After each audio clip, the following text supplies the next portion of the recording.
పెళ్ళైనా పండగైనా వేడుక ఏదైనా పట్టుచీరల ప్రత్యేక వేదిక వారాహి సిల్క్స్.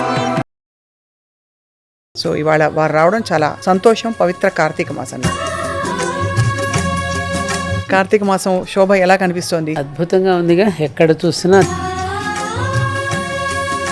కానీ అసలు కార్తీక మాసంలో దీపాలు పెట్టడం వెనక విశిష్టత ఏంటి? కార్తీక దామోదరుడు అంటారు కదా, శివకేశవులిద్దరికి భార్యాభర్తలకి ఇప్పుడు ప్రైవసీ, స్పేస్ ఇవన్నీ ఉన్నాయి. ఆ రోజుల్లో ప్రైవసీ లేదు, స్పేస్ లేదు. భర్త తినే భోజనం చేసిన తర్వాత కొంత అన్నం అక్కడ మిగిలిచ్చేసేసి వెళ్ళిపోయిన తర్వాత భార్య తినడం చూసా నేను. ఆ రోజుల్లో మాలాంటి వాళ్ళం ఎలా మాట్లాడు, అత్తయ్య గారు నేను మీ అబ్బాయి కలిసి వెళుతున్నాం అనేవాళ్ళం. ఇప్పుడు ఒకళ్ళిద్దరు ప్రయాణం చేస్తున్నారు, రైల్లో ప్రయాణం చేస్తుంటే అమ్మాయి బ్యాగ్ గట్టిగా పక్కవాడికి తగిలింది. అంత గట్టిగా దెబ్బ తగిలింది కదా, నా బ్యాగ్ తగిలినప్పుడు మీరు కనీసం కోపం కూడా తెచ్చుకోలేదు ఎందుకండి అని అడిగిందట. ఆయన నవ్వుతూ, అమ్మా మన ప్రయాణం చాలా చిన్నది, నెక్స్ట్ స్టేషన్లో నేను దిగిపోతాను, ఈ కాస్త ప్రయాణంలోనే నువ్వు కాస్త బ్యాగ్ తగిలేంత మాత్రం నేను కోపం తెచ్చుకోవడం ఎందుకు, నీ మీద అరవడం ఎందుకని కాముగా ఉన్నాను అన్నప్పుడు ఆవిడ మాట మన ప్రయాణం చాలా చిన్నది అని 10 సార్లు రిపీట్ చేసుకుంటాం. అలాగే మన జీవితంలో కూడా మన తోటి వారితో మన ప్రయాణం చాలా చిన్నది. ఖాళీగా ఉన్నటువంటి నేల మీద ఎట్లయితే కలుపు మొక్కలు మొలుస్తాయో, ఖాళీగా ఉన్న మన మనసులలో కూడా రకరకాల చెడు ఆలోచనలు రావడానికి అవకాశం ఉంది. ఎలా మా ఇందులోంచి బయటికి రావడం ఎలా అంటారు? ఎందుకు మన ఒక పోలీస్ ఆఫీసర్ సార్ ఏదో కలవడానికి మేము వెళితే ఆయన ఏమన్నారు తెలుసమ్మా, నవంబర్ డిసెంబర్ లో మాకు నేరాలు చాలా తక్కువ అవుతాయండి, మాకు పోలీసులకు పెద్దగా పని ఉండదు. అవునా, మరి దేనికండి అని అడిగా. ఇప్పుడు అయ్యప్ప స్వామి దీక్షలు ఉంటారమ్మ యువతంతా, ఆ దీక్షలో ఉండడం వల్ల నేరం చేస్తున్న వాడు కూడా నేరాలను నేను తగ్గించుకోవాలన్నా, నా వ్యసనాల నుండి నేను బయటపడాలంటే నేను దీక్ష తీసుకుంటాను రావడమే గొప్ప విషయం. చాలా మంచి మాట అన్నారు. ఎంత గొప్ప మాట అన్నారు, ఎంత గొప్ప మాట. అందుకని ఆ సమయంలో మాకు నేరాలు తగ్గుతాయని చెప్పారు. మీ కన్సర్న్స్ ఏంటమ్మా ఈ తరం చూస్తే? ఏమిటి? ఈ తరం పెద్దవాళ్ళు బాగాలేదు, ఈ తరం పిల్లలు బాగున్నారు. వాళ్ళు చెప్పే ఆన్సర్స్ వింటుంటే ఒక్కొక్కసారి నాకు ఇంకొకటి కూడా ప్రమాదకరమైన పరిస్థితి ఏంటంటే,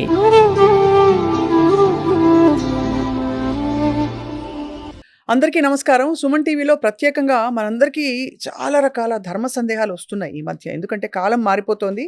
వేగంగా పరిగెడుతున్న కాలంలో మనిషి నైజం, మనిషి తీరు, నడవడిక అన్నీ కూడా మారిపోయాయి.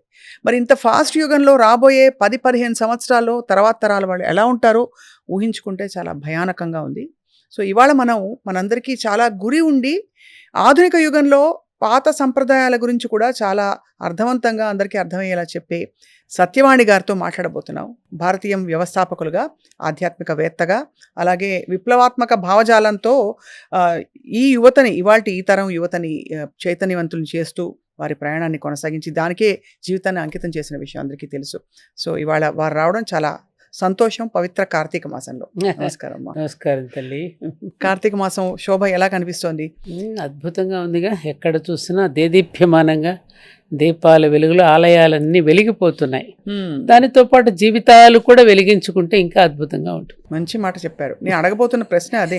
అవునా? అంటే మనకి ఈ మధ్య పండగల పట్ల, వీటన్నిటి పట్ల చాలా శ్రద్ధ పెరిగింది. అంటే అమాంతం లైట్లు పెట్టేస్తున్నాం, బయటంతా సందడిగా ఉంటుంది వాతావరణం. కానీ మామూలు మధ్యలో ఉండే ఖాళీ సమయాల్లో, పండగల మధ్య ఉండే సమయంలో మన జీవితాలు ఎలా ఉన్నాయంటే చెప్పలేకపోతుంది. సో ఏమిటి, ఎందుకు అలా తయారైందమ్మా? మీకేమనిపిస్తుంది? మీరు ఆ తరం నుంచి ఈ తరం దాకా చూసారు. శ్రద్ధ పెరిగింది అనడం కంటే కూడా ఒక పోటీ తత్వం పెరిగిందంటే, వాళ్ళకన్నా నేను బాగా లక్షల దీపాలు వెలిగించాలి, వెలిగించే దీపం ఒక్కటైనా చాలమ్మా. అసలు దీపాలు ఎందుకు వెలిగించుకుంటాం? ఒక జీవితాన్ని ఉదాహరణగా తీసుకుని మరొక జీవితాన్ని అర్థవంతంగా మలుచుకోవడానికి, వెలిగించుకోవడానికి చేసుకునే దీపాలే దీపావళి మనకు కదా. అర్థవంతంగా చేసుకుంటున్నామా, లేకపోతే మనం ఏమంటారు 10 మంది మెచ్చుకోవడానికి, 10 మందిని ప్రశంసించడానికి, గొప్పగా చెప్పుకోవడానికి చేసుకుంటున్నామా అన్న దగ్గర మనం ఆగిపోయాం. ఒక రకంగా పూజాధికారులు, యజ్ఞాగాది క్రతువుల్లో కూడా ఆడంబరత పెరిగింది ఎక్కువగా. పేరు ప్రతిష్టల కోసం చేయడం అనేది ఎక్కువ జరుగుతుంది. అందుకని మనం చేసే యజ్ఞయాగాదులు కూడా ఫలించడం లేదు. ఆత్మ దర్శనం మనకు కలగడంలా. ఒకప్పుడు ఇవేమీ లేవు కదా, ఏమీ లేకుండానే దేవాలయాలు, గ్రామంలో ఉన్న దేవాలయంలో వెలిగించుకున్న దీపాలన్నీ కూడా చాలా చక్కగా ప్రతి స్త్రీమూర్తి కూడా సాయంకాలం గుడిలోకి వెళ్ళి అక్కడ గూడు ఒకటి పెట్టుండేవారు. చక్కగా త్రికోణాకారంలో ఉండే గూడులో ప్రతివారు దీపాలు వెలిగించుకుని వారికి ఎవరైతే వారి జీవితంలో సహాయ సహకారాలు అందించారో వాళ్ళందరూ సుఖంగా ఉండాలని, వాళ్ళందరికీ కూడా ఉత్తమ గతులు సంప్రాప్తించాలని కోరుకుంటూ దీపాలు వెలిగించేవారు. వాళ్ళ పక్కవాడి క్షేమం ఎవరం కోరుకుంటున్నాం? ఊరికే సర్వేజన సుఖినో భవంతుని ఊరికే లిప్ సర్వీస్ అవుతోంది తప్ప హృదయగతంగా ఆలోచిస్తే మనలో హృదయగతంగా ఎంత మార్పు వచ్చింది, మనసులో ఎంత పరివర్తన కలిగిందనేది గనక మనల్ని మనం తడిమి చూసుకుంటే. కానీ అసలు కార్తీక మాసంలో దీపాలు పెట్టడం వెనక విశిష్టత ఏంటమ్మా? దీపాలు కేవలం అంటే ఇది అందరూ బాగుండాలి, సుభిక్షంగా ఉండాలని పెట్టుకుంటారా? లేదు శివైక్యం, శివుడితో మమేకం అవ్వడానికి ఒక అద్భుతమైన అవకాశం అనా? కార్తీక మాసంలో కార్తీక దామోదరుడు అంటారు కదా, శివకేశవులిద్దరికీ భేదం లేదనేటువంటి విషయం ప్రకటితమవుతుంది. శివాయ విష్ణు రూపాయ శివయే, ఒక్కరే రెండు పోర్ట్ఫోలియో నిర్వహిస్తున్నారు అంతే. ఆ పోర్ట్ఫోలియో నిర్వహించాడు, ఆ పేరుతో పిలువబడుతున్నాడు అంతే. లయం చేసుకుంటున్నప్పుడు అదే దైవం శివుడు అంటున్నాం, పోషణ చేస్తున్నప్పుడు అదే దైవాన్ని విష్ణు అంటున్నాం, ఇద్దరు ఒకటే. అక్కడ ఏమిటంటే ఆ దీపం వెలుగులో అందులో ఆవాహనం చేసి ఉసిరి చెట్టు కింద పెడతారు. అలాగే వేప చెట్టు, రావి చెట్టు దగ్గర దీపాలు పెడతారు. చెట్ల దగ్గర ముఖ్యంగా ఔషధ గుణాలు కలిగినటువంటి తులసి చెట్టు, ఇవన్నీ కూడా మనలో మనకెంత ఆరోగ్యాన్ని, సౌభాగ్యాన్ని ఇచ్చేటటువంటి వృక్షాలు, కొన్ని దేవతా వృక్షాలు ఉంటాయి. ఆ వృక్షాల దగ్గర పెట్టడం ద్వారా ఈ వృక్షాల వలన నేను ఎంతో ప్రయోజనం పొందుతున్నాను. అవి లేకపోతే ఎట్లా? అంతే కదా. చూడమ్మా, ఖనిజాలను ఆహారంగా చేసుకుని వృక్షాలు బ్రతుకుతున్నాయి, వృక్షాలను ఆహారంగా తీసుకుని జంతువులు బ్రతుకుతున్నాయి. అవునా? అవును. ఈ ఖనిజాలను, వృక్షాలను, జంతువులను ఆధారం చేసుకుని బ్రతుకుతున్నది ఎవరు? మనిషి. తోటి వృక్షం తోటి వృక్షానికి హాని చెయ్యదు, తోటి జంతువు కూడా తోటి జంతువుని తినదు. తోటి మనిషి మాత్రం తోటి మనిషిని అవమానిస్తాడు, దూషిస్తాడు, ద్వేషిస్తాడు, తనకు అడ్డనుకుంటే చంపేస్తాడు కూడా. ఏది మానవతా మంత్రం? ఆ మానవతా మంత్రాన్ని జపిస్తూ ఇదిగో వీటన్నిటి యొక్క సహకారాన్ని నేను పొందుతున్నాను. కాబట్టి ఈ వెలుగు ఆ వృక్షం మీద, అంటే దామోదరుడి యొక్క వెలుగు ఆ వృక్షం పెడుతూ వెలిగిస్తూ ఆ వృక్షాలకి కూడా ఉత్తమ గతులు సంప్రాప్తించాలని కోరుకుంటున్నాం. అలాగే నీళ్లలో దీపాలు వదులుతాం, అందులో చేపలు ఉంటాయి, తాబేళ్లు ఉంటాయి, ఎన్నో చరాలు ఉంటాయి. ఆ జీవరాశులన్నింటికి కూడా ఉత్తమ గతులు సంప్రాప్తించాలి, ఎందుకంటే వాటి వలన కూడా మాకు ఎన్నో ప్రయోజనాలు కలుగుతున్నాయి. అవును. అలాగే ఆకాశ దీపం కూడా మనం వెలిగిస్తాం. ఆకాశ దీపం వెలిగించే పురుగులన్నీ దానిలో పడి ముక్తిని పొందుతాయి. ఆ దీపంలో అది కోరుకుంటుంది, వాటి చుట్టూ తిరిగి దానిలో పడిపోయి మాడిపోతాయి కదా. అవును.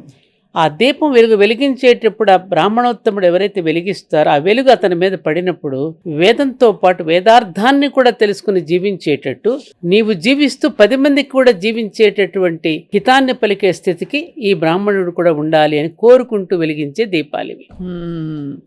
అందుకని దీపావళి పండుగ రోజున కూడా మనం బలివ దీపాలని వెలిగిస్తారు. అవును.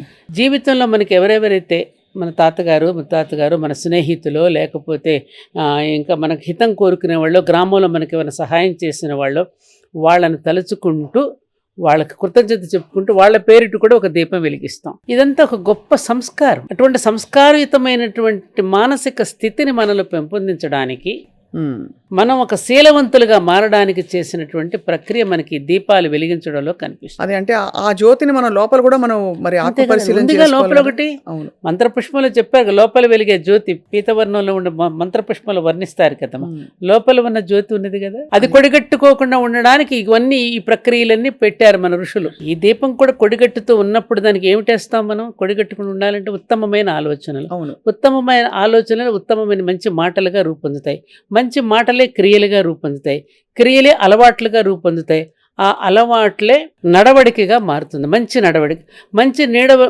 నడవడిక శీలవంతమైనటువంటి గుణాలు. ఆ శీలవంతమైన గుణంతో జాతికి సంపద ఏమిటి? శీలవంతమైన సమాజమే నిజానికి దేశానికి సంపద.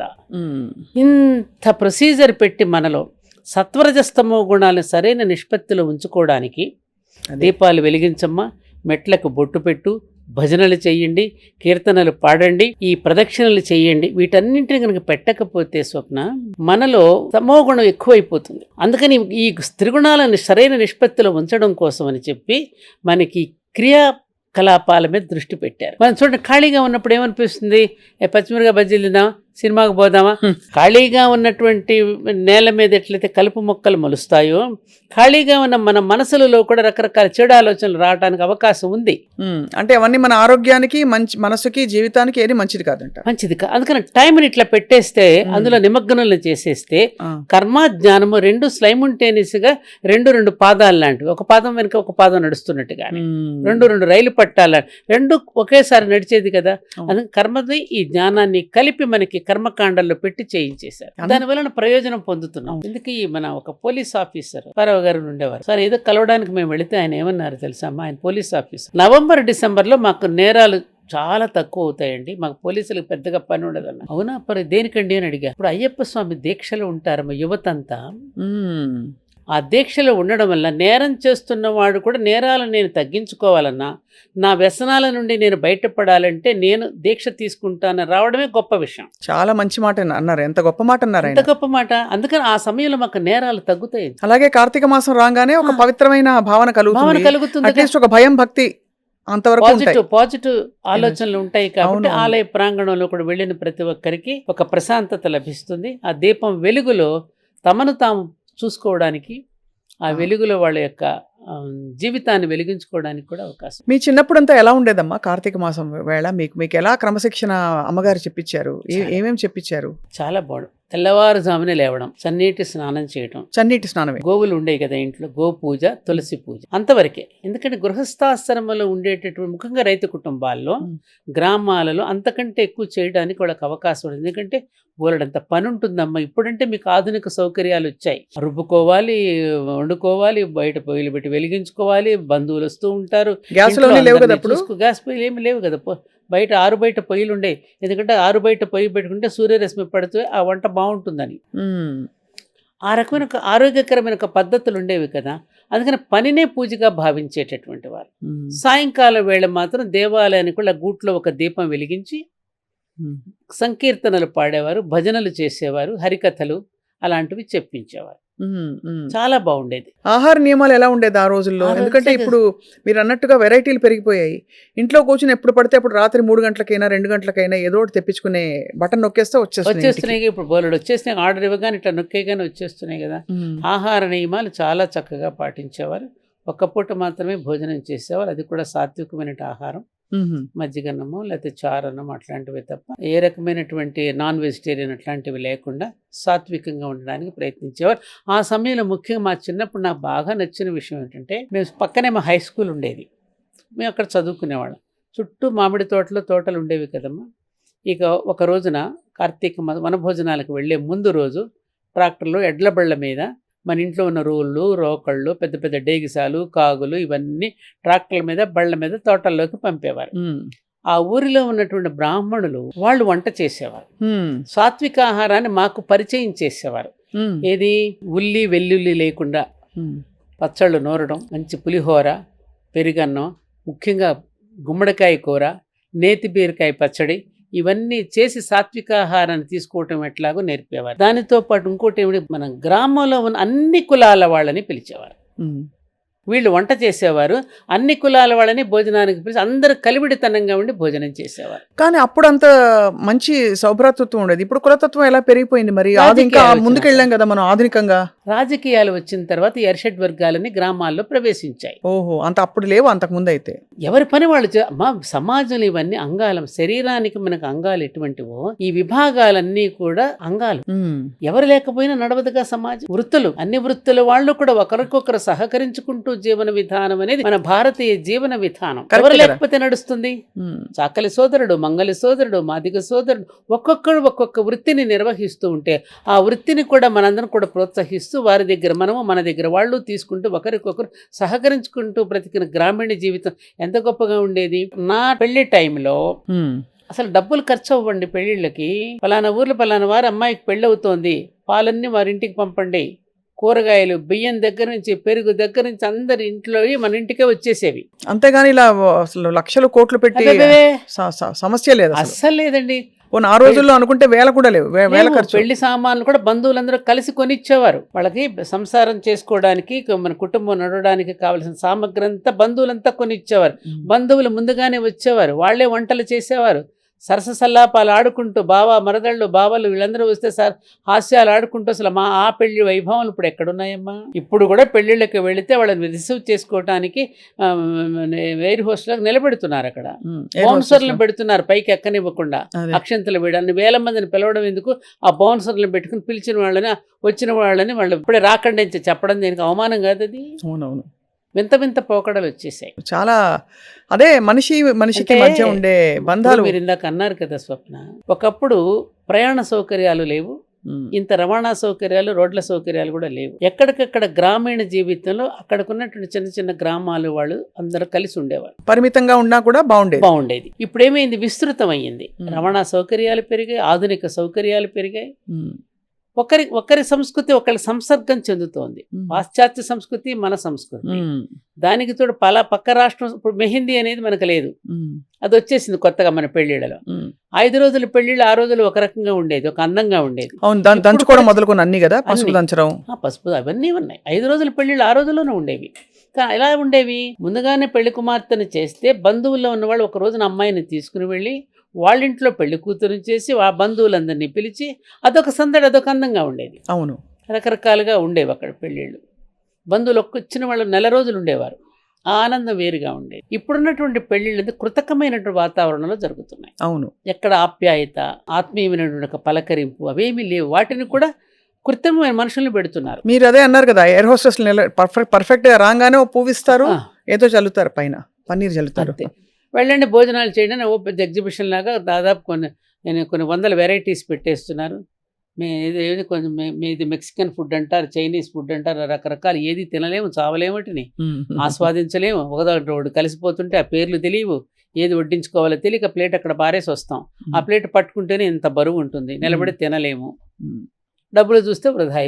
పోనీ ఇంత వృధా చేసి ఇంత ఖర్చు పెట్టి పెళ్లి చేస్తే ఆ కాపురాలు ఏమైనా కలకాలంగా నిలబడుతున్నాయా అంటే మళ్ళీ అది గ్యారంటీ లేదు. అది అంతే కదా, అది పెద్ద విషయం. అవును, కరెక్ట్. అంటే మార్పు కాలంలో రాలేదు స్వప్న, మనలో ఆ గడియారం అలాగే తిరుగుతోంది కమ్మా. అదే సూర్యుడు, అదే చంద్రుడు, అవే నక్షత్రాలు, అదే భూమి, అదే ఆకాశం, అలాగే ఉంది కాలం.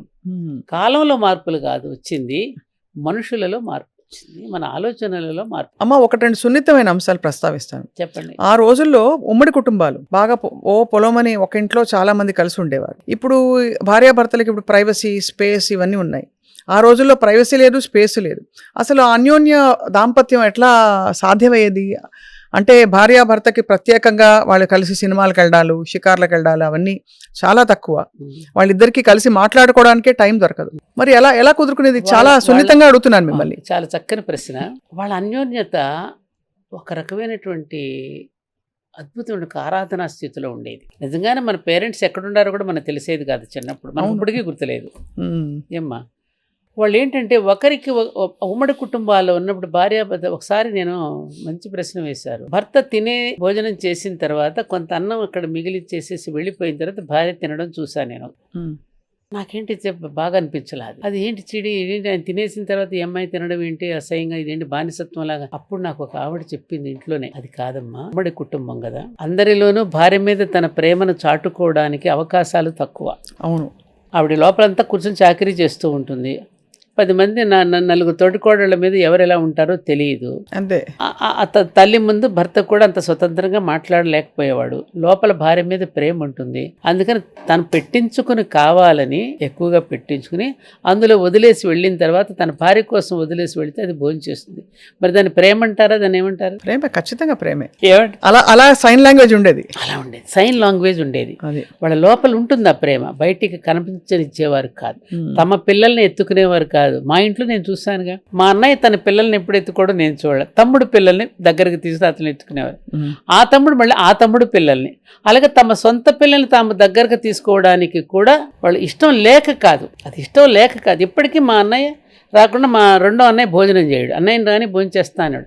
ఆ రకంగా ఒకరినొకరు గౌరవించుకుంటూ కలిసిమెలిసి ఉంటూ పొలంలోకి వెళ్ళేటప్పుడు పెద్ద తోటి కోడలు ఊరు వెళితే రెండో తోటి కోడలు వాళ్ళకి భోజనాలు పంపించడం కానీ, ఇవన్నీ గ్రామీణ వాతావరణంలో అప్పట్లో ఆ ఉమ్మడి కుటుంబాల్లో కొన్ని కష్ట నష్టాలు ఉన్నప్పటికీ కూడా వాటిని భరించి కుటుంబం కోసం అందరూ ఒకరికొకరుగా ఉన్నారు. ఇప్పుడు రామాయణం నేర్పింది అది కదమ్మా మనకి. రామాయణమే మనకి ఈ రకమైనటువంటి బాంధవ్యాన్ని నేర్పించింది. కుటుంబ జీవితం తలుచుకుంటే మనకి ఎవరు గుర్తొస్తారు? అన్నదమ్ములు అంటే రామలక్ష్మణులా ఉండాలి, అవును. తోటి కోడళ్ళు అంటే వాళ్ళ సీతారాముడిలా ఉండాలి. ఇవన్నీ మనకి మన పురాణ గాథలు ఇతిహాసాలు చెప్పినవే కదమ్మా. అలా ఉండేది గ్రామీణం. ఇప్పటికీ వాళ్ళు భర్తలు చనిపోతే కూడా ఆనాటి తల్లులు సంవత్సరాల తరబడి ఏడుస్తారు, దుఃఖిస్తారు. మరి వాళ్ళని మనకు అనిపిస్తుంది, ఏంటి వీళ్ళు ఏం చూసుకుని ఇంతగా ఏడుస్తున్నారు? అవును అనిపిస్తుంది. ఏం చూసుకుని ఇంతగా ఏడుస్తున్నారంటే వాళ్ళు ఏమైనా సమాధానం చెప్తారు? ఆశ్చర్యపోతాం వాళ్ళు చెప్పే సమాధానాలు వింటే. అమ్మ నన్ను కాకపోతే ఇంకెవరిని అంటారు? ఆయన సొంతం కదా, నేను నా సొంతం అయినా ఆయన సొంతాన్ని నేనే కదా, నన్ను కాకపోతే ఇంకెవరిని అంటారు? ఇప్పుడు దానికి రకరకాల సెక్షన్లు పెట్టి డొమెస్టిక్ అబ్యూజ్ అది ఇది రకరకాల, అంటే దానికి అఫ్ కోర్స్ అది కూడా ఒక వాస్తవం. మీరు ఈ ఆధునిక యుగంలో అది కూడా చూస్తున్నారు కదా, భర్తకు కూడా భార్య పట్ల గౌరవం లేకపోవడం. ఆ రోజుల్లో గౌరవం ఉండేది, బహుశా ప్రేమతో పాటు ఉండేదండి. ఇప్పుడు అదే సహజీవనంలో ఉన్న మాధుర్యాన్ని చవి చూడలేకపోవడం, సహజీవన మాధుర్యం ఏమిటో తెలుసుకోలేకపోవడం జరుగుతున్న అపశృతులు ఇప్పుడు మనం చూస్తాం. అపశృతులు ఇవన్నీ అంటే మాట్లాడటంలో. ఒక సినిమాలో ఒక డైలాగ్ కూడా చూసాం మనం, రే మీకు ఇప్పటి కాలంలో బతకడం ఎలాగో తెలియటం లేదురా, ఒక్క మాట. ఇప్పుడు భార్యాభర్తలు ఇద్దరు సినిమాకి పోతున్నారు అనుకోండి, ఉమ్మడి కుటుంబంలో అత్తగారు ఉంటారు. ఆ రోజుల్లో మాలాంటి వాళ్ళని ఎలా మాట్లాడారు? అత్తయ్య గారు నేను మీ అబ్బాయి కలిసి వెళుతున్నాం అనేవాళ్ళం. ఇప్పుడు పిల్లలు పేరు పెట్టి చెప్పేసి వెళ్ళిపోతున్నారు. తప్పకుండా కన్న తల్లికితో కొంత ఉంటుంది కదా, అరే ఇప్పటివరకు నా కడుపును పుట్టి పెరిగాడు, ఇంత వాడయ్యాడు, ఇప్పటికిప్పుడు ఏదో తన సొంతమైనట్టు ఇలా మాట్లాడేస్తుంది అనేటటువంటి మాట ఉంటుంది కదా. అలా మాట్లాడకుండా ఆవిడ మనసులో అలాంటి భావన కలగకుండా జాగ్రత్తగా మాట్లాడటం అనేటటువంటిది మన పూర్వీకులు మనకు నేర్పిస్తే మేము ఆ విధంగా కాపురాలు చేసాం. మీ అబ్బాయి సుమా, మీ అబ్బాయి తర్వాతే నాకు మొగుడయ్యాడు అనేది ఆవిడకు ముందుగానే అనిపించిన తర్వాత అప్పుడు ఇదేమిటంటారు దీన్ని, ఎదుటివాడి మనసును తెలుసుకుని డిప్లొమాటిక్ గా నొప్పించకుండా తాను ఇవ్వకుండా జీవించడం. అనడానికి ఏముంటుంది, లాక్కోవడం పిక్కోవడం ఉండదు, ఏముంటుంది, ఇంకేముంటుంది. చాలా మంచి నీతి ఉంది అంటే చూడండి ఎంత నీతి ఉంది. ప్రతిసారి మీ అబ్బాయి అని వీడి చెప్పడం వల్ల ఎలాగ నీ భర్త నీకే సొంతం, కానీ అలా ప్రవర్తించడం వల్ల ఎలా ఉంటుంది? ఎందుకు మీకు ఒక ఉదాహరణ చెప్తాను. మా నాన్నగారు నాకు అత్తగారింటికి పంపిస్తూ రామాయణం నా చేతిలో పెట్టి, నువ్వు సుఖంగా ఉన్నప్పుడే నాకు లెటర్ రాయి, నువ్వు కష్టంలో ఉన్నప్పుడు నాకు ఇప్పుడు లెటర్ రాయేది. ఎంత గొప్ప మాట నిజంగా. ఆ రామాయణ గ్రంథం నాకు ఎంత పనికొచ్చిందంటే స్వప్న, అంటే ఎదుటివారి యొక్క సైకాలజీని బట్టి మనం ఎలా మసులుకోవాలి, వాళ్ళని మనం ఎలా గెలవాలి అనేది నేను రామాయణంలో దొరికింది పాయింట్ నాకు. కైక రాముడు పాత్రలు అంటే మాట అనేది ఒక కామధేను అంటారు మా మాస్టర్ గారు. ఇప్పుడు వాక్కు అనేది ఒక కామధేను, అది మనం ఏది కోరితే అది ఇస్తుంది. మన అవతలి వాడిని ప్రసన్నం చేసుకోవడానికి ఎలా మాట్లాడాలి కృష్ణుడు నేర్పించాడు. చూసారా, రాముడిని కూడా ఏమంటారైనా పూర్వభాషి, వాళ్ళు నమస్కారం పెట్టకముందు ముందే ఈ నమస్కారం పెట్టేసేవాడు. ఎదుటి మనిషిని గెలవడానికి కావలసినటువంటి ఇందాక మనం అనుకున్నామే, మన ఆలోచనలే మన మాటలు, మన మాటలే మన క్రియలు, క్రియలే అలవాట్లని అక్కడ నుంచి ప్రారంభమవుతుంది మా మనిషికి జీవితం అనేది. అది నేర్చుకుని అందరూ సుఖంగా బ్రతకొచ్చు. ఎంత మంచి మాట అన్నారు. మీరు ఎప్పుడైనా కష్టాలు పడ్డారమ్మా? చాలా పడ్డారు, పడుతున్నాను కూడా. ఎలాగమ్మా ఇప్పుడు ఈ యుగంలో కూడా ఎందుకు లేవు, ఉంటాయి కదా, వాటిని ఎలా రిసీవ్ చేసుకుని దాన్ని ఎలా శృతి కలుపుకుని దాన్ని ఎలా అధిగమించాలో అనేటటువంటి ఇది తెలిసినప్పుడు మనం బయటికి ఏమి కష్టాన్ని తెలియనీయకుండా హాయిగా బ్రతికేయచ్చు. ఎందుకు కష్టాలు ఎప్పుడూ ఉంటాయి. ఎలాంటి కష్టాలు అంటే అప్పట్లో ఎలా ఉండేవి కష్టాలు మీవి? డైలీ లైఫ్ లో, దైనందిన జీవితంలో ఆర్థిక కష్టాలు ఉండేవా, లేక వేరే ఇతర రకాల ఆర్థిక కష్టాలంటే మాకు అది చాలా simple life. Military engineering services లో మా వారు వర్క్ చేసేవారు. నీతికి నిజాయితీకి ఒక మారు రూపం మా శ్రీవారు. ఆయనకు ఒక్కరే కొడుకు. మా అత్తగారు చాలా అందమైన మనిషి. చిన్నప్పుడే భర్తను కోల్పోయారు ఆవిడ. చిన్నప్పుడే భర్తను కోల్పోయి చాలా అందమైనటువంటి యువతి యొక్క మనస్తత్వం ఎలా ఉంటుంది. థర్డ్ పర్సన్ నేను వచ్చాను ఇంట్లోకి, ఒక్కడే కొడుకు, గారంగా పెంచుకున్నారు. పొసెసివ్నెస్ ఉంటుంది కదా, వాటినన్నిటిని అప్పుడప్పుడు కలిగేటటువంటి దాని నుంచి అధిగమించడానికి నేను చాలా ఇబ్బంది పడాల్సి వచ్చింది కొన్ని సంఘటనల్లో. ఒక్కొక్క సమయం బాగా డిప్రెషన్ కూడా వెళ్ళిపోయిన రోజులు కూడా. అయ్యో అమ్మా, అవునా? అట్లా దానిలో నుంచి సూసైడల్ టెండెన్సీ కూడా వెళ్ళిపోయిన సంఘటన కూడా ఉన్నాయి. ఉంటాయి ప్రతి మనిషికి. నా ద్వారా నేను ఎందుకు చెప్తున్నా అంతే కదమ్మా. ఇప్పుడు పొసెసివ్నెస్ భరించలేక అలాంటివి కొన్ని ఉంటాయి జీవితాల్లో. తర్వాత చివరికి అదే అత్తగారి చేత 3 లోకాలు వెతికినా నాకు కోడలు లాంటి కోడలు దొరకదని ఎందుకు అనిపించుకోగలిగాను? మీరు గెలుచుకున్నా. అదే ఆ మనసు గెలవడం అనేది ఎలాగో మా నాన్నగారు రామాయణం ఇచ్చారని చెప్పి దాని ద్వారా నేర్చుకున్నాను. ఇప్పుడు పిల్లలకి ఎంతమందికి తెలుసు రామాయణ భారత భాగవతాలు? వైవిధ్యంతో కూడిన వ్యక్తులు ఉంటారు, ఆ వైవిధ్యం మధ్య మనం కరెక్ట్గా అర్థం చేసుకుంటే వైరుధ్యం అనేది ఉండదు కదా. వైవిధ్యాన్ని సరిగ్గా అర్థం చేసుకుంటే వైరుధ్యానికి తావే ఉండదు కదమ్మా. అవును, అంతే అది నేర్చుకోగలిగితే ప్రతి మనిషితోనూ ఆనందంగా జీవించవచ్చు. ఇది చాలా గొప్ప స్టేట్మెంట్. వైవిధ్యానికి తావిస్తే వైరుధ్యం ఇలాగే ఉండాలంటేనే వైరుధ్యం. అంతే కదా. వైవిధ్యం ఒక్కొక్కళ్ళు ఒక్కోలా ఉంటారు అని అర్థం చేసుకోవడమే. ఉంటాయి కదా. అట్లా ఇప్పటికీ ఉన్నాయి నాకు, ఎందుకుండో బాధలు అనేవి ఉంటాయి.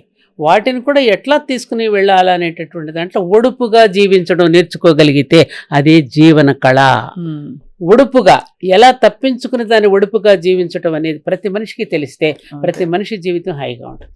నిన్న నాకు ఒక మెసేజ్ చూసాను, భలే నచ్చింది. ఒకళ్ళిద్దరు ప్రయాణం చేస్తున్నారు రైల్లో. ప్రయాణం చేస్తుంటే అమ్మాయి బ్యాగ్ గట్టిగా పక్కవాడికి తగిలిందట.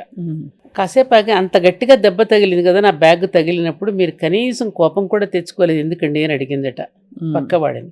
ఆయన నవ్వుతూ, అమ్మా మన ప్రయాణం చాలా చిన్నది, నెక్స్ట్ స్టేషన్లో నేను దిగిపోతాను. ఈ కాస్త ప్రయాణంలోనే నువ్వు కాస్త బ్యాగ్ తగిలేంత మాత్రం నేను కోపం తెచ్చుకోవడం ఎందుకు, నీ మీద అరవడం ఎందుకని కాముగా ఉన్నాను అబ్బా అన్నప్పుడు ఆవిడ మాట, ఈ మాట ప్రయాణం చిన్నది, మన ప్రయాణం చాలా చిన్నది అని 10 సార్లు రిపీట్ చేసుకుంది కదా.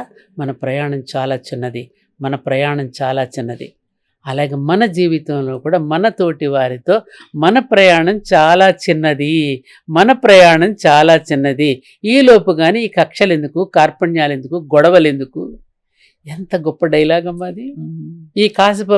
ఈ కాసేపు జీవించే భాగ్యానికి ఎందరితో ఇంత విరోధాలు మనం పెంచుకోవాలా? ఎంత గొప్ప మెసేజ్ అది. చాలా గొప్ప మెసేజ్. ఎంత అసలు అది ఆ స్పృహలో ఉంటే మనకు అసలు ఎవరితో కాన్ఫ్లిక్ట్. అమ్మాయిలు వెంటనే చూసారా ఆలోచన, కదా నిజమే కదా, మన ప్రయాణం చాలా చిన్నది కదా, భర్తతో అయినా భార్యతో అయినా పిల్లలతో అయినా మన ప్రయాణం చాలా చిన్నది, మన ప్రయాణం చాలా చిన్నది. చాలా మంచి మాట అమ్మా. అది నా జీవితానికి నేను అన్వయించుకున్నాను. అలాగే అత్తగారిని మీరు జయించారు, అందరినీ జయించుకున్న గొప్ప జీవితం అమ్మా. అలా అందుకే మీరు అంత పరిపక్వంగా ఇక్కడ ఆధునికత, అక్కడ ఆ రోజుల్లో ఉండే పద్ధతులు అన్నిటినీ మీరు సమ్మిళితం చేసుకోవాలమ్మా. ఎందుకంటే మార్పులు వస్తాయి. ఆ రోజుల్లో కాలం అంతా గొప్పదని నేను అన్నాను, ఇప్పుడున్నది మొత్తం చెడ్డదని నేను అన్నాను. అప్పుడు చాలా పొరపాట్లు చేశారు, మూఢాచారాలతో స్త్రీలను అవమానపరిచారు, అలాగే కొన్ని అంటరానితనంతో జాతిని ఇబ్బందులు పెట్టారు. ఇవన్నీ అప్పుడు కొన్ని చెడు జరిగింది. ఇప్పుడు కొంత మంచి జరుగుతుంది. ఇప్పుడున్న ప్రస్తుతం ఉన్నటువంటి మన కాలం రాబోయే నవయుగానికి తెల్లవారుజాము వంటిది. ఇప్పుడు మనమున్న ఈ ప్రస్తుత కాలం రాబోయే నవయుగానికి తెల్లవారుజాము లాంటిది. ఒక విషయం ఏమిటంటే, వ్యవస్థ నుండి అవ్యవస్థ నుండి మళ్ళీ వ్యవస్థ, అవ్యవస్థ నుండి వ్యవస్థను అవ్యవస్థ అనేటట్టు జరుగుతూనే ఉంటుంది. రాత్రి పగలు ఒకదాని తర్వాత ఎట్లా వస్తూ ఉంటాయో. ఇంకా తెల్లవారదేమి, ఈ చీకటి విడిపోదేమి అని మనం పాడుకుంటూ ఉంటాం. ఏదో ఒక రోజున తెల్లవారుతుంది, అందరం బతికి బట్టగడతాం. ఇది సైకిల్, సహజం. ఇప్పుడేమనిపిస్తోందంటే, ఈ కాలాన్ని చూస్తుంటే నేను రోజు అందరితో చెప్తాను, ఆధునికంగా మనం చాలా పెరిగిపోయాం అనుకుంటున్నాం. శాటిలైట్స్ రోజుకి కక్షలన్నీ ప్రవేశపెడుతున్నారు, కొత్త టెక్నాలజీలు వచ్చేస్తున్నాయి, కృత్రిమ మేధస్సు పెరుగుతోంది. ఇప్పుడు ఇంట్లో పనులు చేయడానికి కూడా మనకి పని మనిషి కూడా అక్కర్లేదట. పనికి మనిషి అవసరం లేకుండా ఒక రోబో వచ్చి మన ఇంటి పనులను చేసి పెడుతుంది. ఊడవడం, తోడవడం. మనకి బ్రెయిన్ కేం పని లేదుగా, మనకేం పని లేదు. దేనికి ఈ మధ్యన నేను ఎక్కడ పళ్ళన్నీ కలిసి ఒక మీటింగ్ పెట్టుకున్నాయట, 32 పళ్ళు. వీళ్ళు ఎలాగ మానవులు ఎవరో నవలడం మానేశారు, ఇప్పుడు మింగేస్తున్నారని ఐస్ క్రీముల దగ్గర నుంచి. పళ్ళతో నమిలే పరిస్థితి లేదు కాబట్టి మనం తగ్గిపోదామని అవి కూడా నిర్ణయించుకున్నాయట. అట్లా ఇంకా బ్రెయిన్ కూడా ఇంకా మనతో వీళ్ళకి అవసరం లేదన్నప్పుడు బ్రెయిన్ కుంచుకుపోతే జీవోత్సవాల బ్రతుకుతాం, మనమంతా కోమాలోకి వెళ్ళిపోతాం, ఈ బ్రెయిన్ పనిచేయదు. అలాంటి పరిస్థితులు కూడా రాబోతున్నాయి. అందుకని ఇప్పుడున్నటువంటి ఈ పరిస్థితుల్లో నాకు అనిపించేది ఏమిటంటే, ఏదో కనిపెట్టాలని, ప్రకృతిని ఏదో జయించేసేయాలని తహతహలాడుతూ సైంటిస్టులు చాలా కనిపెడుతూ అనేక రకాల ప్రయోగాలు చేస్తూ కనిపెడుతున్నారు ఆధునికతని. సుఖవంతమైన భోగవంతమైన జీవితాన్ని గడపడానికి కావలసిన వసతులన్నీ నింపేస్తున్నారు కొంపల నిండా. అప్పుడు భగవంతుడు కూడా సహకరిస్తాడు వాళ్ళకి. ప్రకృతి తన రహస్యాలన్నీ ఈ కనిపెడుతున్నటువంటి సైంటిస్టులందరికీ ప్రకృతి ఇస్తూ ఉంటుంది, తన రహస్యాలన్నీ తీసిస్తుంటుంది ఆవిడ. అప్పుడు ప్రకృతిని నేను దర్శించాను అనుకుంటే పర్వాలేదు, నేను జయించాను అనుకుంటే అహంకారం కింద వస్తుంది. అంతే కదా. అలాగే ఋషులు కూడా తపస్సు చేసి మంచిని సమాజ శ్రేయస్సు కోసం మనకి ఆరోగ్య సూత్రాలన్నీ ఇచ్చారు. రాక్షసులు ఏం చేశారు? తపస్సు చేసి కోరకూడని కోరికలు కోరారు కదా. కంసుడి దగ్గర నుంచి, మీకు భస్మాసురుడి దగ్గర నుంచి, మన మహిషాసురుడి దగ్గర నుంచి వాళ్ళు కోరిన కోరికలన్నీ చివరికి ఏమైనాయి? వాళ్ళకే శాపాలుగా మారి వాళ్ళ అవును. సెల్ఫ్ వినాశనానికి గోల్ వేసుకున్నారు. కారణమైంది. అవును. ఇప్పుడు సైంటిస్టులు కూడా కనిపెడుతున్నాం అనుకున్నవన్నీ కూడా, ఒరే బాబు మీరు అడుగుతున్నారు నేను ఇస్తున్నాను, మీకే తెలిసి వస్తుందిలే దీని వలన ఎంత నష్టం జరుగుతుందో అని ప్రకృతి కూడా వాళ్ళకి అన్నీ ఇచ్చేస్తోంది. ఎందుకంటే ప్రాక్టికల్గా వాడికి తెలియాలి కదా. పిల్లవాడు నిప్పు ముట్టుకుంటూ ఉంటే "ఒరేయ్ ముట్టుకోవద్దురా" అంటాం మనం. ముట్టుకున్న తర్వాత ఏమంటున్నాం, కాలిన తర్వాత వాడు ఇలా తెలిసి వచ్చిందా, దోల తీరిందా అని అంటున్నావా లేదా? అవునవును. అలాగే ప్రకృతి కూడా తనయన్నీ ఇస్తోంది, తెలిసొచ్చిందా, నీకు రోగం కుదిరిందా అనేటటువంటి సమాధానం చెప్పడానికి ప్రకృతి సిద్ధపడుతోంది. అందుకే జల ప్రళయాలు కూడా వచ్చేస్తున్నాయి. మీరు ఎంత కరెక్ట్‌గా అన్నారంటే అమ్మా, ఇప్పుడు ఆధునిక యుగంలో మనం సౌకర్యాలను భావించేవన్నీ కూడా మనకే శాపాలుగా నాశనమే. మారుతాయంటారు. వాళ్ళే చెప్పారుగమ్మా, మేము కనిపెట్టామని గొప్పగా ఫోన్ చెప్పుకుంటున్నవన్నీ అలాగే జాతి అయిందిగా. యొక్క వినాశనానికే అని వాళ్ళే చెప్పారుగా. హ్మ్. ఐన్స్టీన్ లాంటి వాళ్ళందరూ ఈ విజ్ఞానం అంతా వినాశనానికే అని చెప్పారుగా. హ్మ్. ఈ విజ్ఞానం గొప్పదా, వివేకం గొప్పదా? మానవుడికి ఏది కావాలి, వివేకమా విజ్ఞానమా? వివేకమే. కదమ్మా. మరి వివేకంతో జీవించడానికి లేనప్పుడు మరి ఎందుకు ఈ విజ్ఞానం ఏం చేసుకుంటాం? హ్మ్. ఏం చేసుకుంటాం? ఇప్పుడే మీరు వస్తున్నప్పుడు రే నేను వెళ్ళి మా మనవాడిని అడిగాను. వాడు టిఫిన్ తింటున్నాడు. రే ఇట్లా వెళితే ఎక్కడికి వెళ్తున్నావు నాన్నమ్మ అని అడిగితే ఇట్లా వెళుతున్నాను రా. మరి ఇప్పుడున్నటువంటి మారిపోతున్న పిల్లల గురించి ఏదో నన్ను అడుగుతారంటే చెప్పాలి, ఏం చెప్పమంటే ఎవరికి ఏం కావాలో వాళ్ళకే అర్థం కావట్లేదని చెప్పమ్మని అన్నాడు వాడు. ఓహో! అంత అర్థమైతే ధన్యుడే. అర్థమైంది వాడికి. ఆ మాత్రం అర్థమైతే. ఎవరికి ఏం కావాలో వాళ్ళకే అర్థం కావట్లేదని చెప్పమ్మని అన్నాడు వాడు. అంతే. కరెక్టే కదా. అవును. కాబట్టి ఇప్పుడున్న యువతకి హ్మ్. వాళ్ళకి ఏం కావాలో వాళ్ళకే తెలియటలా. ఎందుకని? నువ్వు అన్ని సౌకర్యాలు ఇచ్చేస్తున్నావు వాడికి. అవును. ఏది అడిగితే అది ఇచ్చేస్తున్నావు. ఇన్స్టెంట్గా అన్ని దొరికేస్తున్నాయి వాడికి. అవును. నిజంగానే వాడికి ఏం కావాలో వాడికి తెలియడలా. హ్మ్. హ్మ్. నెక్స్ట్ ఏంటి? అట్లా కాకుండా మనం స్టెప్ బై స్టెప్ మనం కష్టపడుతూ సంపాదించుకుంటూ కష్టపడుతూ చేసుకుంటూ వచ్చిన అనుభూతి వాళ్ళ పిల్లలకు ఉందా? మీరు ఒక్క పిల్లవాడిని పంపించండి, ఇప్పుడు చదువుకుంటున్న పిల్లల్ని బ్యాంకుకి వెళ్ళి ఒక ఫామ్ ఫిలప్ చేయమనండి, రైల్వే స్టేషన్కి వాళ్ళకి ఒక టికెట్ రిజర్వేషన్ చేత చేయమని కాదు. వచ్చా? అదే మీరు పల్లెటూరు స్కూల్లో చదువుకునే పిల్లల్ని అడగండి. నూతిలో దూకుతాడు, చెరువులో దూకుతాడు, చెట్టెక్కి కాయలు తెంపుకురారంటే తెంపుకొస్తాడు, నిమిషంలో దూకేస్తాడు వాడు. ఇలా కోళ్ళ ఫారంలాగా పెరుగుతున్నారు పిల్లలు. ఆ పిల్లలు ఏమ్మా స్వప్న చెప్పండి మీరు. కోళ్ళ ఫారాలే. అంతే కరెక్ట్. కరెక్ట్. అంటే అలా ఒక అంటే మన జీవన శైలి అవును మనకి దినచర్యను దేవుని చర్యగా మార్చుకోవటం ఎలాగో నేర్పించారు మన పూర్వీకులు. అవును. దినచర్యను హ్మ్. దేవుని చర్యగా మార్చుకోవటం ఎలాగో నేర్పించారు మన పూర్వీకులు. హ్మ్. ఇప్పుడు మన దినచర్యను మనం ఏం చేస్తున్నాం? రాక్షస చర్యగా మార్చుకున్నాం. మార్చుకుంటున్నాం. కుంభకర్ణుడిలా నిద్రపోతున్నాం.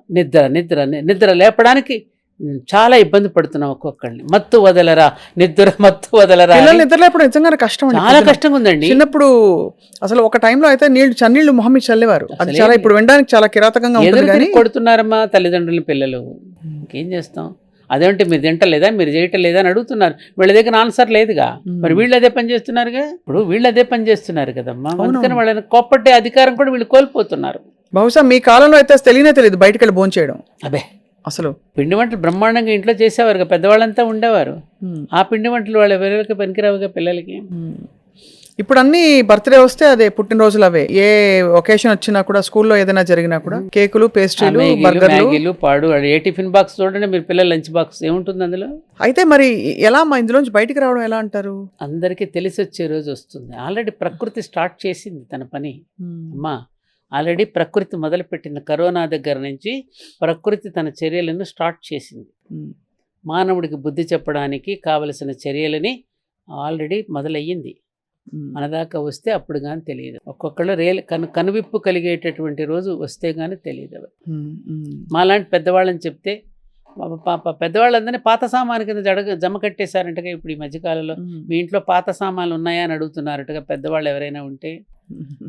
అవును, నిజమేనా? ఇది నాకు తెలియదు. ఈ మధ్యన ఎవరు అంటే ఇది ఒక నిష్ఠూరంగా వచ్చిన అంటున్నారు. పెద్దల మాట చెవికెక్కడం లేదు. ఇవన్నీ ఏదో పాత రకమైనటువంటి పద్ధతులు అనేటువంటి స్థితిలో ఆలోచిస్తున్నారు. అది పాత రకమైనటువంటి పద్ధతులు కాదు, పాత్కు సంబంధించిన పద్ధతి. పాత్ అంటే మార్గం, అంతే కదా, పథం అని. అది మంచి పథంలో మనం నడిపించడానికి మనకి ఏర్పాటు చేశారు. యద్యత్ ఆచరిత శ్రేష్ఠ. ప్రముఖులైనటువంటి వాళ్ళు, పెద్దలైనటువంటి వాళ్ళు ఏది ఆచరిస్తారో మీరు ఆచరించండి చాలు, ఇంకేం అక్కర్లేదు, మీరు ఏం అడగక్కర్లేదు, ప్రశ్నించనక్కర్లేదు అని చెప్పాడు కృష్ణుడు. పెద్దవాళ్ళు ఏ బాటలో నడిచారో మీరు ఆ బాట, ఆ పెద్దల యొక్క బాట నుండి మన అడుగు జారి పడిపోయింది కిందకి. మళ్ళీ ఆ అడుగు పట్టాల మీదకి ఎక్కేంత వరకు మనం ఈ బాధలు పడవలసిందే, కుటుంబాలు ఈ కలహాలన్నీ మనం అనుభవించవలసిందే. ఈ మనం ప్రతిరోజు మనం చూస్తున్నటువంటి అనర్థాలు రకరకాల. ఇప్పుడు నేను చూడండి, ఎక్కడ కాశీ బుగ్గలోనో ఎక్కడో పాపం చనిపోయారట దీంట్లో. ఇవన్నీ దేనికి వస్తున్నాయి? చాలా క్రమశిక్షణ ఇది, మనలో క్రమశిక్షణ ఇది. కాసేపు కూడా ఆగలేని పరిస్థితి. పైగా ఒక్క విషయంలో మాత్రం చాలా బాధపడుతున్నాను స్వప్నం. ఈ దేశంలో ఒక భిక్షగాడు, ఒక దొంగ కూడా లేనటువంటి దేశం. ఆడంటాడు కదా, మన బ్రిటిష్ పార్లమెంట్లో బెబింగ్టన్ మెకాలే, భారతదేశం అంతా తిరిగి వచ్చాను నేను, కాశ్మీర్ నుండి కన్యాకుమారి వరకు, ఎక్కడ ఒక దొంగ కానీ ఒక భిక్షగాడు కానీ నాకు కనిపించలేదు. చాలా విలువలతో కూడినటువంటి జీవితాలు వారివి. వారిని జయించడం చాలా కష్టం నాకు. అందుకనే నేను వాళ్ళందరినీ కూడా పరాధీనులను చేయడానికి మన భాషను ప్రవేశపెట్టాను. అక్కడ సంస్కృత భాషను తీసి తాళాలు వేసేసాను. చెప్పి జయించాడు కదా. అలా ఒక్క దొంగ, ఒక భిక్షగాడు లేని దేశంలో ప్రతి మనిషిని ఒక భిక్షగాడి కింద, ఒక దొంగగా చేసేసారు కదమ్మా. చేసేసామా లేదా? ఉచితంగా వచ్చిందంటే పరిగెట్టిపోవడమా?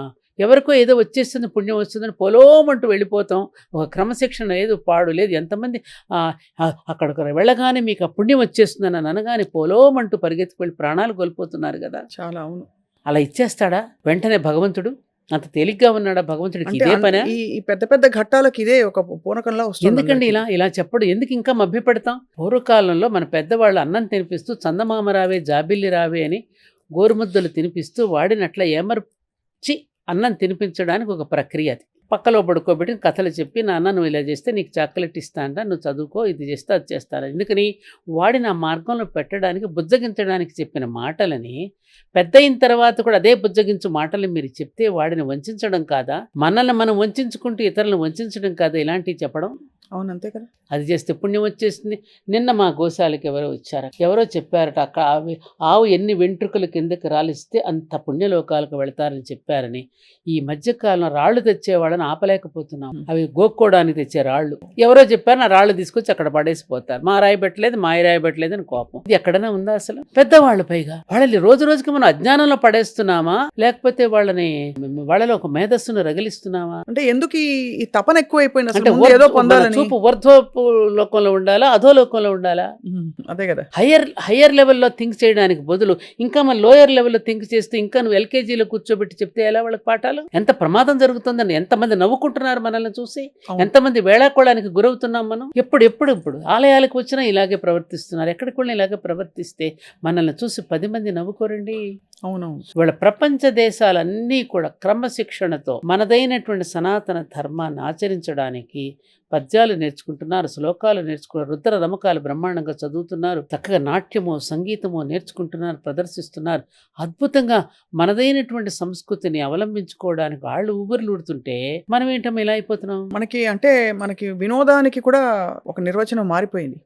మీరు బిగ్ బాస్ చూస్తారమ్మా? అబ్బో అడగండి. అంటే అర్థం కాని పరిధులు దాటిపోతుంది. ఆ పరిధి దాటకూడదని లక్ష్మణుడు అక్కడ రేఖ గీశాడు.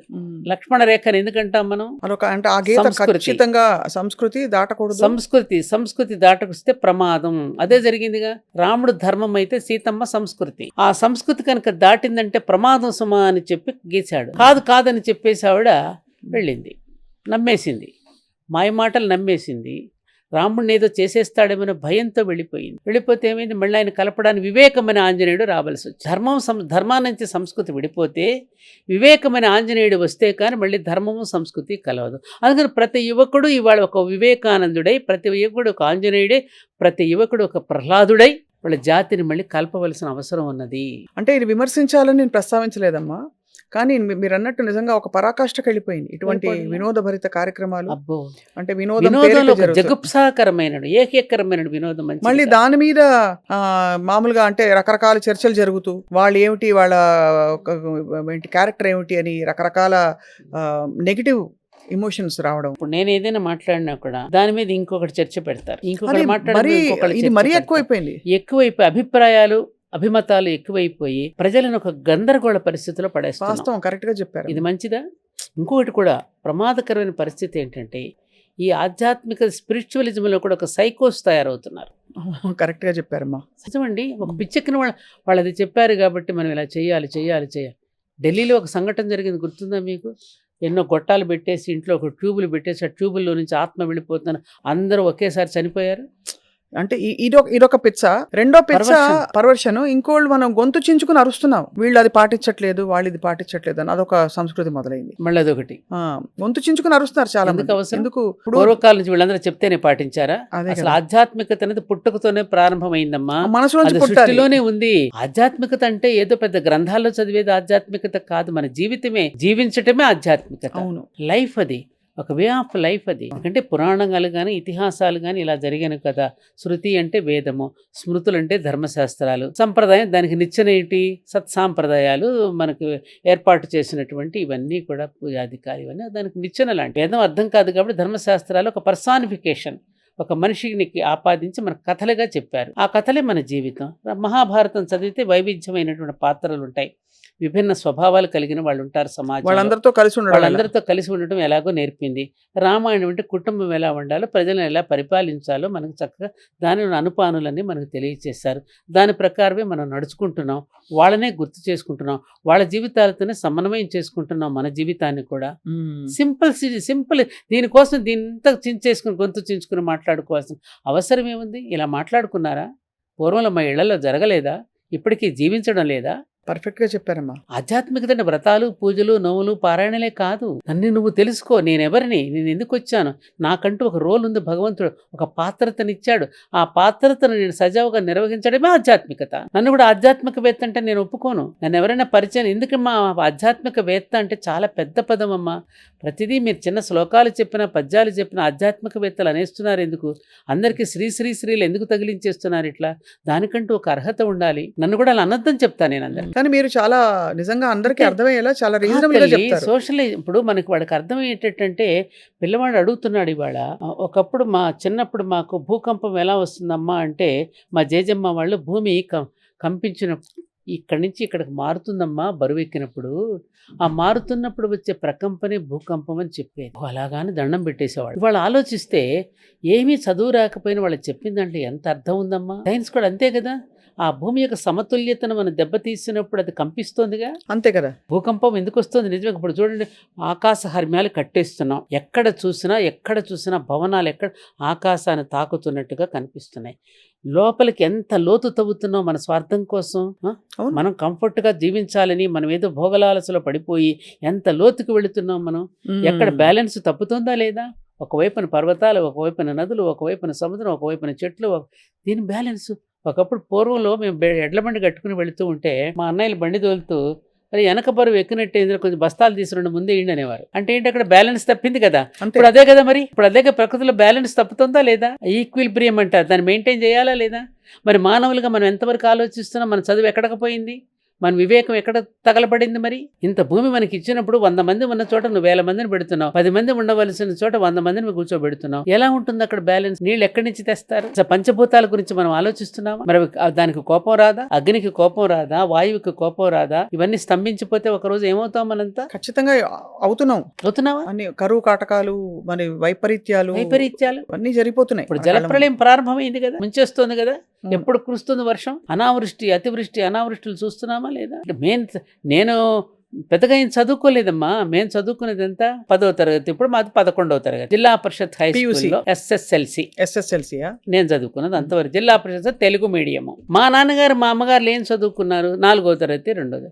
వాళ్ళు చెప్పినంత గొప్ప విషయాలు ఇప్పుడు చెప్పగలమా మేము? ఇప్పుడు చదువుకున్న వాళ్ళు చెప్పగలరా? ఒక పద్యం చెప్పిన దాని తాత్పర్యం ఎంత అందంగా మాట్లాడి చెప్పేవారు మా నాన్నగారు. మందలించవలసి వచ్చిన మా అమ్మల్ని పిల్లల్ని ఎప్పుడైనా మహాభారతానికి రామాయణానికి ముడిపెట్టి దాన్ని సమన్వయం చేసుకుని చెప్పి. ఒకరోజు మా అమ్మగారికి ఎదురు సమాధానం చెప్పాను. చిన్నప్పుడు చదువుకునేటప్పుడు నన్ను పిలిచారు. అమ్మ, భూమి కంటే భారమైంది ఏది అని అడిగారు. తల్లి, నాన్న అన్నాను. మరి అది తెలిసేనా అమ్మకు సమాధానం చెప్తున్నావు అని అడిగారు. అంటే మందలించడంలో కూడా వాటిని గుర్తు చేస్తూ చెప్పడం మీకు భలే గుర్తుంది. కానీ చూడండి ఎంత నాటుకుపోయింది మీలో. నాటుకుపోతాయి కదా చిన్నప్పుడు. నిజంగానే ఒక తరంలో మీరు అన్నట్టు, మీ తరంలో అమ్మా మీరు ఇలాంటివి నాటుకుపోయాయి. మా తరంలో మేము చిన్నప్పుడు నేర్చుకున్న సంగీతాలు కూడా బాగా అప్పుడు అలవాటు. అద్భుతం. మీరు కానీ ఫ్యామిలీలో మీ అమ్మగారు అందరికి ఎంత జ్ఞానం కానీ తర్వాత తరం అమ్మా ఇప్పుడు వాళ్ళకి మెమరీ ఉండట్లే, ఎట్లా తక్కువ. ఉంటుంది? అంటే అందరికీ అని చెప్పలేం కానీ చాలా తగ్గిపోయింది. తగ్గిపోతున్నాం. 9 ఎంతరా అంటే వాడు క్యాలిక్యులేటర్ నొక్కితే వాడికి బ్రెయిన్ ఎలా పనిచేస్తుందమ్మా.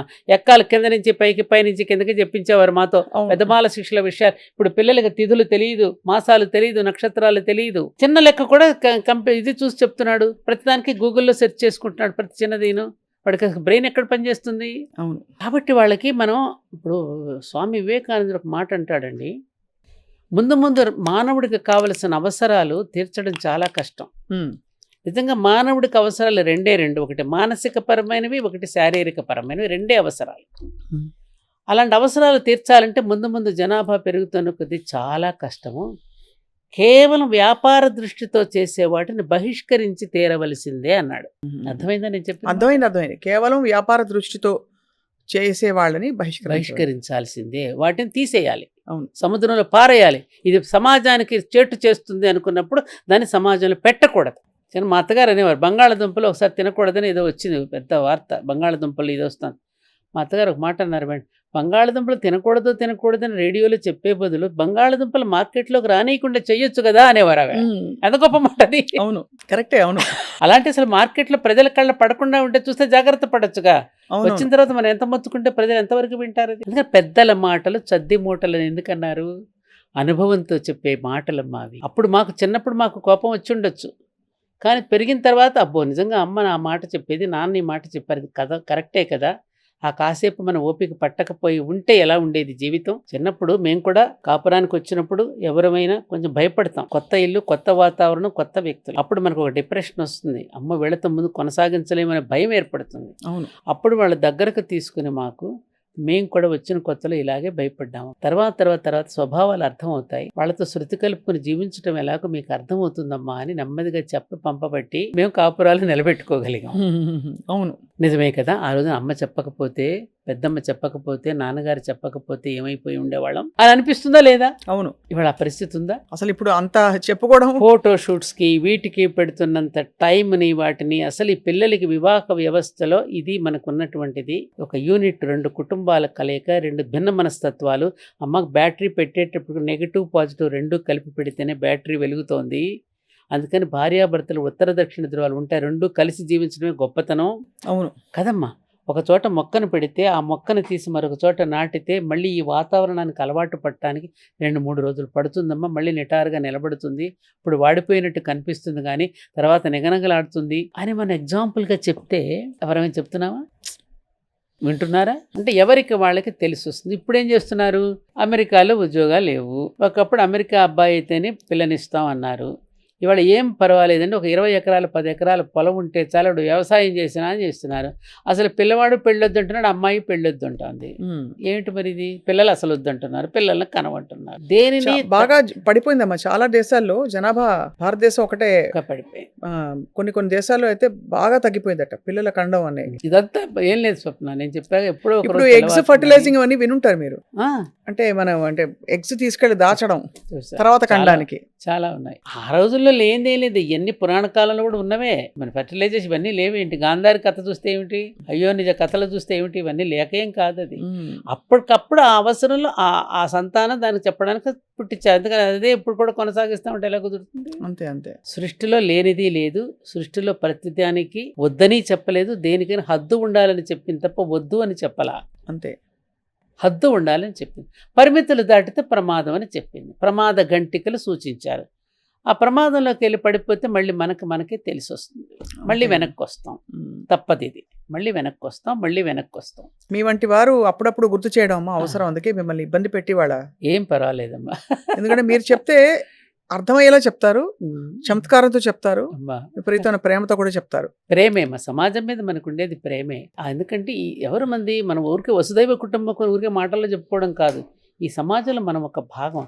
సమాజం బాగుంటే అందులో నేను ఉన్నానుగా నేను బాగుంటాను. అందుకని సమాజం హితాన్ని మనం కోరుకుంటూ వాళ్ళకి ఎప్పటికప్పుడు చెప్పుకుంటూ ఇప్పుడు పిల్లలకి నేను చెప్తున్నాను, ప్రతి చోటకి వెళ్ళినప్పుడు ఎందుకు ఇంతమంది విద్యార్థులను ఎందుకు కలుస్తున్నా, రేపటి బాధ్యత వాళ్ళే. మరొకటి ఏంటి మీ కన్సర్న్స్ ఏంటమ్మా? ఈ తరం చూస్తే ఏమిటి మీకు కొట్టొచ్చినట్టు మిమ్మల్ని ఇబ్బంది పెట్టి? ఈ తరం పిల్లలు బాగున్నారు, ఈ తరం పెద్దవాళ్ళు బాగాలేదు, ఈ తరం పిల్లలు బాగున్నారు. పిల్లలతో నేను మాట్లాడితే నేను ఎక్కువ పిల్లలతో కూర్చొని సంభాషిస్తా. వాళ్ళు చెప్పే ఆన్సర్స్ వింటుంటే ఒక్కొక్కసారి నాకు అరే మనకి తట్టలేదు ఇది. ఇంకోటి ఏం చేస్తున్నారు వాళ్ళు, ఎవరి ప్రణాళిక వాళ్ళు వేసేసుకుంటున్నారు. తల్లిదండ్రులతో ప్రమేయం లేకుండా ఇవాళ టెక్నాలజీ కూడా పెరిగిపోయింది. వాళ్ళ జీవితానికి కావాల్సిన బాటను వాళ్లే నిర్మాణం చేసుకుంటున్నారు. రీసెంట్గా మీరు పేపర్లో కూడా చూశారు కదా, ఒక పిల్లవాడు ఇక్కడ గుజరాత్లో ఎక్కడో హాస్టల్లో చదువుతున్నాడు. హాస్టల్లో చదివితే కొద్ది రోజులు హోమ్ సిక్తో బాధపడ్డాడు. అమ్మని చూడాలని, నాన్నని చూడాలని బాధపడ్డాడు. ఆ తర్వాత ఇలా బాధపడటం కంటే నేను ఏదైనా కొత్తగా ఆవిష్కరిస్తే బాగుంది, ఒక డ్రోన్ కనిపెట్టాడు. మీరు వినే ఉంటారు పేపర్లో చూసి. ఆ డ్రోన్ కనిపెడితే కేంద్ర ప్రభుత్వం ఆ కుర్రవాడిని పిలిచి ఆ తర్వాత ఆ డ్రోన్స్ తయారు చేయించి పెద్ద మార్కెట్టే, చిన్న వయసులో వాడు అంత పెద్దవాడైపోయి గొప్పగా వాడుగా తీర్చిదిద్దబడ్డాడు. మరి చూడండి, అతని ఆలోచనల నుంచి పుట్టినటువంటి ఒక ఇది. అలా పిల్లలు చాలా గొప్ప గొప్పగా ఆవిష్కరిస్తున్నారమ్మా. అవునవును, వాళ్ళలో చాలా చాలా కొత్త కొత్త ఆలోచనలు వస్తున్నాయి. కాబట్టి తరంలో ఒకవైపు బాగా అధికంగా డబ్బు సంపాదించేసి పిల్లలకి కావలసిందని ఇచ్చేస్తే వ్యసనాల బారిన పడు సమాజం ఒకవైపున ఉన్నారు. అలాగని మొత్తం పిల్లలు చెడిపోవాలి. కొంతమంది పిల్లలు ఇలా కూడా తయారవుతున్నారు, ఇలా కూడా కొత్త కొత్త ఆవిష్కరణలు చేస్తున్నారు. మన యొక్క ఇతిహాసాల మీద శ్రద్ధ పెడుతున్నారు. మన భారతీయ సంస్కృతి మీద కూడా వాళ్ళు ఇది చేసుకోవడానికి ఉబలాట పడుతున్నారు. అవి చూస్తున్నాం మనం. కాబట్టి సమాజంలో ఈ మంచి చెడు అంతా ఒకటి ఉంది. ఇంకోటి స్వప్న, మీ ద్వారా నేను చెప్పదలుచుకున్నది ఏంటంటే, నేను చాలాసార్లు రామోజీరావు గారితో కూడా ఒకసారి ఒక సందర్భంలో కలిసి వెళ్ళి మాట్లాడాను. రామోజీరావు గారు ఒక సజెషన్ అండి, ప్రపంచ దేశాలలో పత్రికల వాళ్ళు మంచిని తాటికాయలంతా రాస్తారు. ఎక్కడన్నా సమాజంలో చెడు జరిగితే ఒక మూల రాస్తారు. వాళ్ళు మంచికి ప్రాధాన్యతనిస్తారు, చెడుకి అప్రాధాన్యత ఉంటుంది. మనం పేపర్లో ఏదైనా జరగన పెద్ద పెద్ద తాటికంత అక్షరాలతో చెడును పెద్దగా మనం హైలైట్ చేయటం వలన ప్రపంచమంతా చెడిపోతుందనే భావనలో పడిపోయి మనం మాత్రం ఏం చేస్తామలే నలుగురితో నారాయణ అనే భావనలో నిస్పృహలో పడిపోతున్నారు. దయచేసి మంచిని కూడా మీరు పెంచండి, మంచి విషయాలను కూడా తాటికంత అక్షరాలతో రాయండి. అప్పుడు పాజిటివ్గా ఆలోచిస్తారంతా. అంతా చెడిపోతుంది అని అనుకుంటున్నారు. నేను సమాజంలో చాలా చోట్ల పర్యటిస్తాను కదా స్వప్న. అవును, మానవత్వం కూడా అనేక రకాలుగా వెల్లివిరుస్తోంది అమ్మా, వెల్లివిరుస్తోంది. చాలా ప్రజాసేవలో పేరు ప్రఖ్యాతులను ఆశించకుండా చేస్తున్న వాళ్ళు చాలామంది ఉన్నారు. అలాంటి వాళ్ళని 40 మందిని నేను ఇంటర్వ్యూ చేశానమ్మా. ఒక అతనైతే రైల్వే ప్లాట్ఫామ్ మీద పడిపోయిన పిల్లల్ని, రామచంద్ర శరత్ బాబా నెల్లూరులో ఉంటాడు, ఒక్క అబ్బాయిని గురించి చెప్తా, 40 మంది గురించి మీకు చెప్పలేను కాబట్టి. ఆ పిల్లలందరినీ తీసుకుని వచ్చి ఒక పాక నిర్మాణం చేసి చదువులు చెప్పిస్తూ వాళ్ళు గొప్ప గొప్ప ఉద్యోగాలు చూస్తున్నారు. అతను ఏనాడు పేరు ప్రతిష్టలు ఆశించలా. నేను అడిగాను ఒక రోజున, ఈ పిల్లలందరినీ తీసుకు ఎందుకు పెట్టుకున్నావు శరత్ బాబు నువ్వు అని అడిగితే, అమ్మా గొంగళి పురుగును చూసి మనం అందరం అసహించుకుంటాం, చేతి మీద పడితే ఒక్కసారి విదిలించి పారేస్తాం. అదే గొంగళి పురుగు సీతాకొక చిలుకగా మారాలి అంటే అందరం గొంగళి పురుగులను చంపేస్తే ఎలాగమ్మా? ఈ గొంగళి పురుగు లాంటి పిల్లల్ని తీసుకుని వస్తే సీతాకొక చిలుకలుగా మార్చేస్తేనే కదా మీ అందరూ ఆనందపడుతున్నారు. అవును, అతని దగ్గర పెరిగిన పిల్లలు ఇక్కడ సిటీలో పెద్ద పెద్ద ఉద్యోగాల్లో ఉన్నారమ్మా. మీరు అన్నది రైటే అమ్మా. మానవత్వం చాలా వెల్లివిరుస్తోంది. అలాంటి సందర్భాలు బాగా ఉన్నాయి. ఆ చైతన్యం చాలా మందిలో ఉన్నాయి, ఆ చైతన్యం కూడా ఉంది. కాబట్టి ఈ దేశంలో ఉన్న గొప్పతనం ఏమిటంటే, ఆ కొంత చెడు కూడా ఉండకూడదని కోరుకుంటుంది ఈ దేశం. అవును, పుణ్యభూమి ధర్మభూమి కదమ్మా. ఆ కొంత చెడు కూడా ఉంటే, కుళ్ళిపోయిన ఉల్లిపాయ పక్కన పడితే మిగతా ఉల్లిపాయలు ఎక్కడ కుళ్ళిపోతాయని మనం ఎలా అయితే తీసేస్తామో, ఆ కొంచెం కూడా కుళ్ళిపోయిన తనం ఉండకూడదనేటువంటి స్థితిలో ఆందోళన పడి మళ్ళీ వాళ్ళని ట్రాక్లో నిలబెట్టడానికి ఇదిగో మీ ఇలాంటి మీడియా ద్వారా మళ్ళీ జాతిని మేలుకొల్పడానికి పెద్దవాళ్ళ ద్వారా మళ్ళీ ప్రయత్నం చేస్తూనే ఉంటుంది ఈ భారతదేశం మాత్రమే. కృణవంతో విశ్వమార్యం, ఈ మొత్తం విశ్వాన్ని శ్రేష్ఠులుగా తయారు చేయడం కదా మన భారతీయత లక్ష్యం. కృణవంత విశ్వమార్యం ఏంటంటే, ఆర్యులు అంటే నోబెల్ పర్సన్స్. విశ్వంలో ఉన్న ప్రతి మానవుడు ఒక నోబెల్ పర్సన్గా తయారు కావాలనేటది మన ప్రధాన సూత్రం. కాబట్టి ఎవరు కూడా అలా దారి తప్పకుండా ఉండడం కోసం అని చెప్పి చేసే ప్రయత్నమే తప్ప అందరూ చెడిపోలేదు. ఇది ఎంత పెరుగుతుందో ఇది ఉంది. అందుకని బాగా చెడు ఎక్కువగా పెరిగిపోయినప్పుడు దేవతలందరూ విష్ణుమూర్తి దగ్గర ఎట్లయితే మొరపెట్టుకుంటారో, రాక్షసత్వం పెరిగిపోతే ఆ పెరిగిపోయిన లెవెల్కి వచ్చినప్పుడు మళ్ళీ విష్ణుమూర్తి లాంటి ఒక మహాపురుషుడు మళ్ళీ దిగి వస్తాడు. దిగి వచ్చి మళ్ళీ జాతిని చక్కదిద్దుతాడు. ఇది క్రమంలో ప్రతిసారి జరుగుతూనే ఉంది అవతారాలు మనం చూస్తూ ఉంటే. అవును కదమ్మా, ఇప్పుడు కూడా అంతే జరుగుతుంది. కాబట్టి మనందరం చేయవలసింది ఏమిటి? ఆ శక్తి ఏదైతే ఉన్నదో భగవత్ శక్తి, ఆ భగవత్ శక్తిని ప్రార్థన చేయవలసింది ఏమిటంటే, అలాంటి వాటిని తగ్గించి మంచిని పెంచి యదా యదా హి ధర్మస్య గ్లానిర్భవతి భారత్ అని భగవద్గీతలో ఉంది కదా. ఆ ధర్మానికి గ్లాని వచ్చినప్పుడల్లా నేను దిగి వస్తానని అన్నాడు కదా. కాబట్టి ఆ గ్లాని వచ్చినప్పుడు వస్తుంది కాబట్టి ప్రార్థన చేద్దాం, ఏదో ఒక రోజు దిగి వస్తాడు, మళ్ళీ చక్కదిద్దుతాడు. మనం ఆశాజీవులం కదా, అవును, ఆశిద్దాం అలా అని. చాలా ధన్యులమే అయ్యాం మీ అనుభవాలు స్వానుభవాలు పంచుకోవడం. అమ్మా, అంటే మీ వంటి వారికి కూడా కష్టం వచ్చి ఉంటుంది, అందుకే మీరు ఇంత పరిపక్వంగా ఆ కష్టాన్ని మీరు అనుభవపూర్వకంగా తెలుసుకుని ఇప్పుడు కూడా, బయటకు వచ్చారు. even now. ఇప్పటికి ఈవెన్ నౌ. కానీ అమ్మా, మీరు అన్నట్టు మనిషి అన్నాక కష్టం ఉంటుంది, కష్టంలోంచి బయటికి రావడం ద్వారా జయిస్తాం. అలాగే చుట్టూ ఉన్న పరిస్థితులు కూడా చక్కదిద్దుకుని ఆ స్పృహ అందరిలో కలగాలని కోరుకుంటున్నాం. అప్పుడప్పుడు మిమ్మల్ని పలకరిస్తాం, మిమ్మల్ని ఇబ్బంది పెడతాం. మీరు మా సుమన్ టీవీ ప్రేక్షకులకి బోల్డ్ విషయాలు చెప్పాలమ్మా. తప్పకుండా. ఈ విషయాలన్నీ పెద్దలు ఎప్పుడో ఒకప్పుడు అందరికీ మనకి చెప్పేసినవే, మళ్ళీ మనం మననం చేసుకుంటున్నాం అంతే అమ్మా. ఇదం నమ్మమ్మా, ఇదేది నాది కాదు. అంతా నమస్కారం అమ్మా. నమస్కారం అమ్మా.